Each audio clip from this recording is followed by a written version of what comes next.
It's new gear day.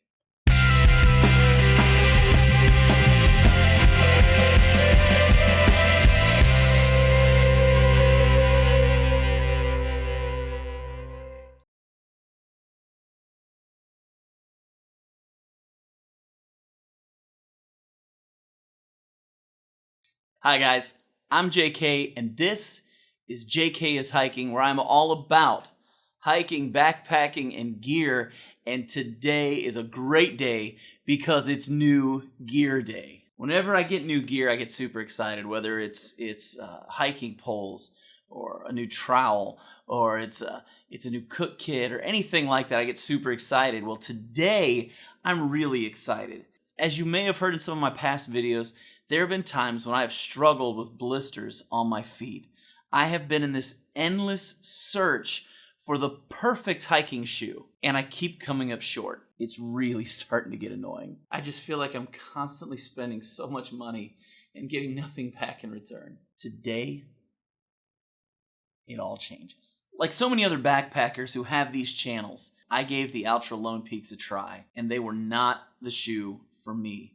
I started out with them on the Sheltoe Trace, and I hiked a lot of miles in them, but after they started getting wet, I noticed something changed, and as my miles got bigger, I started to notice my feet were not happy. I was getting blisters left and right. As a matter of fact, by the time I made it to Peters Mountain on the Sheltoe Trace, my feet were basically one giant blister, and I couldn't wear those shoes anymore, and I ended up going back to my local outfitter and getting my hands on a pair of Merrell Moab Vents that I wore to hike in, and my feet really liked it a lot better. I wasn't dealing with nearly the amount of blisters, but the problem was the Merrells were so heavy. Because of all that weight, by the end of the day, my feet were just so tired, and I was ready to be done, and I realized I need to find a trail runner that's going to work for me. And so today, I want to introduce you to my new trail runners. These are the Saucony Mad River TR trail running shoes, and I am so excited to give these things a try. They just really came on the market recently, and as a matter of fact, the outfitters that I go to here in Lexington, Kentucky, they just got these shoes in today. I just happened to come in, mentioned that I was trying to switch from the Ultras because I was dealing with so many blisters, and I wanted to try something a little different. I had actually come in wanting to look at some topos because I'd been reading on backpacker forums and all over the place that they had a wide foot box and they were very comfortable for people who Ultras just weren't working. So I figured I would go in and check some topos out. I went in, tried on 3 or 4 different pairs, and honestly, they were just too tight in the foot box for me. They weren't as wide as the Ultras, and because of that, I was really struggling with enjoying wearing those. And that's when he pulled these out. The Saucony Mad River TRs. He said, we just got these in today, and they're a really cool shoe. You need to check these things out. And I gotta be honest, it's a different style of shoe. It's not as aggressive of a tread on the back. As a matter of fact, if you get a good look at this tread right here, it's a cool tread, and I'll be honest, it's grippy and it's sticky. I gotta be honest, when I first saw them, I saw bright blue, and I don't do bright blue. It's not my thing, but I at least wanted to give the shoes a try to see how they felt, if they were comfortable, and if it would be something I'd be interested in. I took the shoes, and the first thing I noticed is you don't have a traditional tongue. This is a sock style foot where you actually just put your foot into the shoe just like a sock and then tie over top of it. I wasn't sure if this was going to be something I would enjoy, and honestly, when I first put them on, I wasn't crazy about it. The toe box was nice and wide, as you can see right here. It's a good wide toe box, but the heels felt weird. They felt really weird. They felt loose. It felt like my feet were going to rub a lot, and I was just afraid if I wore these, I'm probably going to be dealing with more blisters on my heels than I really want to deal with. That's when he showed me there are multiple ways to lace these shoes. These shoes are crazy because you can actually personalize how you use these shoes. One of the things that caught my eye immediately was there are different ways that you can lace these shoes. If you look right through here, you can see you've got your typical area where you can lace your shoes, but there are also holes on the outside of that where you can go in and you can actually lace the shoes out a little bit wider.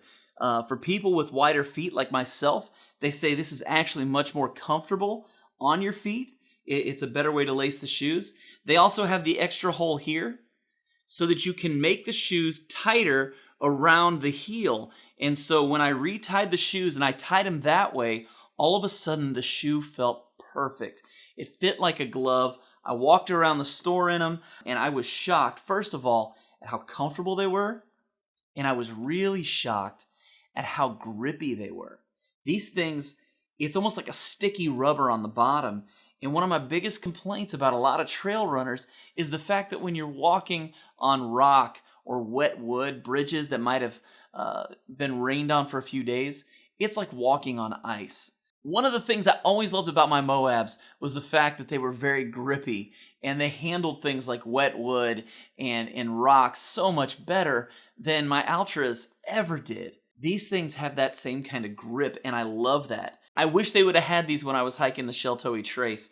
These would have been a whole lot more comfortable on pavement than my Altras ever were. Another thing that's really cool on the bottom of these is you've got an entire row of spots along the middle of this where you can go in and drill holes so that you can drain these shoes a little bit better. There's even instructions on the website and on the inside of the shoebox. Another thing that's really cool about these shoes is there's a whole section of circles with little X's through them. Those are designed so you can take small screws and use them for ice traction. I've never seen a shoe that does that, but there's instructions again on the inside of the shoebox and on their website.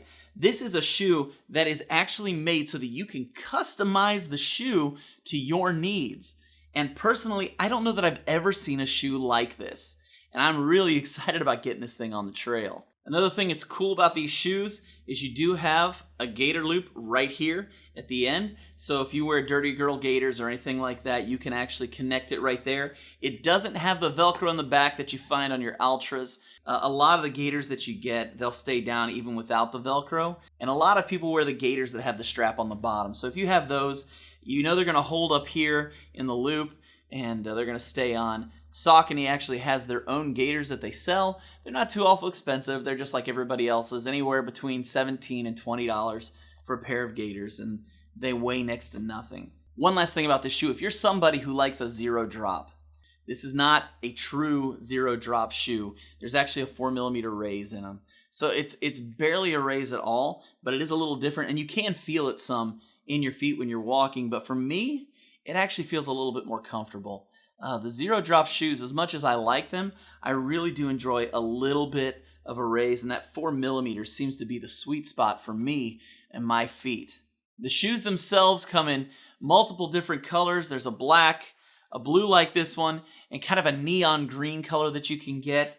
The shoe is very, very comfortable. Very soft feeling on the inside. Now, I haven't hiked in these yet. I just opened these today. I literally bought these just a few hours ago and decided I'm going to kind of do an unboxing here. I'm hoping to get out in these over the next couple weeks and really put them through the ringer just to see what these things are capable of. They're not waterproof, which is what I want. I don't like waterproof shoes because waterproof shoes never really stay completely dry on the inside, and when they do get wet, it takes forever for them to dry out. And so I'm really looking forward to this. Now, like I said, this is a new gear day, so this is not a gear review. This is more of a gear unboxing and just kind of a first look at these shoes. I'm real excited to get these things on and get out and really, really test them out and see how they are. And then I'll come back probably about a month or two and give you guys a more in-depth review of how I feel about these shoes. First impression, they're light. They're extremely comfortable. If you're someone who needs a wider toe box, this shoe has that. I like the fact that I get to choose how the shoe laces. I like the fact that along the bottom there are places where I can add drainage for my shoes, so if I'm in a lot of wet weather, the water gets out quicker. I like this idea of being able to put screws in the bottom of the shoes so that if I want to go winter hiking, I can put some traction in the bottom of these so that I don't slide all over creation when I'm trying to hike in the ice and the snow. I am really pumped about these shoes, and I can't wait to give you guys a full-on review in about a month or so. The shoes retail for about $110. Go to your local outfitter, see if they have these. If they don't, you can always go to Saucony's website. There'll be a link in the description below. You can go to their website and you can buy direct from them. Like I said before, Can't wait to give these a try. I love New Gear Day. So what's some new gear you're trying out right now? What's something that you're waiting to be delivered to your house as we speak? Are you going to get one of those Amazon boxes with the little smiley face on it that's going to have that glorious piece of gear that you've been waiting so long for? Do you have a shoe brand that you're using that everybody's not talking about? Put that down in the comments below as well. I'm always looking for new ideas and new things to try. If you haven't already, subscribe to the channel, hit the notification bell so that every time one of these videos comes out, you're gonna get an email letting you know what's going on. Thanks for watching the video, guys. We'll see you next time.